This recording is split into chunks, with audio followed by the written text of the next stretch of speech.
Have you ever wondered what simple steps you could take to elevate your store-bought ramen? Well, I'm going to show you my favorite, and they're simple, easy, and cheap.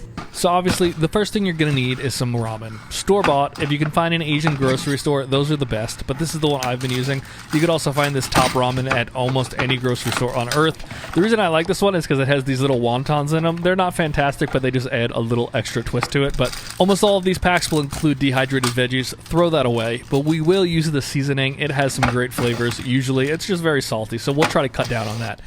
I'm going to use some bacon here. Most people like chashu in their ramen, which is a very nice slow-cooked pork. It melts in your mouth. So we're going to use a thick bacon, and I'm going to try to make this as chashu-like as I can in a very cheap and easy fashion. And the way we're going to do that is by starting it off in the oven, a little bit of water, which will help render that fat down. And then once you cook that and you get that to about 150 degrees, we're going to use a little temp gauge just to make sure we're not overcooking this bacon.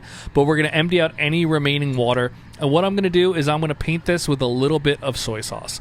If you want to use any other Asian seasonings, you totally can. But we're going to do this. We're going to cook it nice and slow for the rest of the way in there. Probably another 5 or 10 minutes. That oven is set at 300 degrees. And we're just going to get it as tender as we possibly can without it being super crispy. So it's like some chashu. Green onion also, we're going to cut this up. This is fairly standard, but if you don't have green onion scallions in your ramen, you're really missing out because it adds a beautiful flavor. I'm going to cut up 3 big stalks here. This is going to be about a 2-person portion, but about 1 good stalk will be good enough for yourself, so really don't skimp out on that scallion. Also, I have these beautiful soy marinated eggs. I'm going to include the video below where I tell you how to cook them, but it's basically just a soft-boiled egg that's been marinated in soy sauce, a little bit of mirin, and a tiny bit of sugar, and those are life-changing. Now, to start assembling this, we're going to keep it very simple. I'm not going to change the overall cooking of these noodles. We're going to add boiling water. We're going to let it sit for 2 or 3 minutes. I'm going to keep it even right in the container. You don't need to get fancy and put this into a bowl. I am going to add the cooking seasoning powder now. It normally says to add that after, but I think if you add it at this point, those noodles will soak up a little of that flavor, which is great. And then just throw those chopsticks or your fork right over the top, let it cook, and now we're going to cut open that egg. Look at how beautiful that is. It's nice and soft in the center. It's a little gel-like, which is how I prefer them. If you want it just runny, you could do it for like 30 seconds less, but that video will be below. And now let's put this fully together. Those noodles are nice and soft and tender. They're ready to be eaten, and the first thing I'm going to do is add a little bit of sesame oil. That really adds a nice richness to this. If you want to thicken up the broth, you could also add in a little bit of butter and even throw a piece of American cheese in there. I know it sounds weird, but it's delicious. We're not going to do that this time, though.